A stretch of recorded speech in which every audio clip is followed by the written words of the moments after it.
মানিকগঞ্জের সবুজে ঘেরা শিবালয় উপজেলায় এখন নির্বাচনী উত্তাপ। চায়ের কাপে উঠছে এই ঝড়।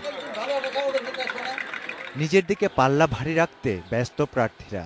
বাড়ির আঙিনা থেকে হাটবাজার ছুটছেন সবখানে। দলীয় নির্বাচন না হলেও শেষ পর্যন্ত লড়াইটা থাকছে বড় দুই দলের মধ্যেই। দলীয় প্রার্থীকে সরিয়ে নিয়ে বিএনপি সমর্থন দিয়েছে জাতীয় পার্টির আলী আকবরকে। ব্যতিক্রম নয় সরকারি দলও। জাকের পার্টির প্রার্থী ও বর্তমান চেয়ারম্যান আব্দুর রহিম খানকে সমর্থন দিয়েছে আওয়ামী লীগ। ভোটারদের সামনে তেমন কোনো প্রতিশ্রুতি না রাখলেও জয় নিয়ে আশাবাদী দুজনই।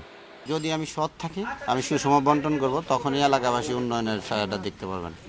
এটাই আমার বিষয়। সেই জন্য আমি বলি সৎভাবে আমি পরিষদ চালাবো। মানুষের শান্তির জন্য যা যা কাজ করার করেছি, উন্নয়নের জন্য কাজ করেছি, তাই আমার বিশ্বাস যে দ্বিতীয়বারও আমাকে বিজয় করবে তারা। তবে রাস্তাঘাট নির্মাণ সহ এলাকার উন্নয়ন ও কর্মসংস্থানের সুযোগ তৈরির মতো বিষয়গুলো মাথায় রেখে ভোটের প্রস্তুতি নিচ্ছেন স্থানীয়রা।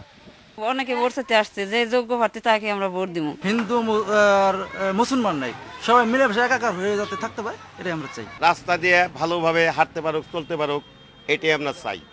হাড্ডাহাড্ডি লড়াইয়ের আভাস থাকলেও শান্তিপূর্ণ পরিবেশে ভোট শেষ হবে বলে মনে করছে নির্বাচন সংশ্লিষ্টরা। তানজির মেহেদি, ইন্ডিপেন্ডেন্ট নিউজ, মানিকগঞ্জ।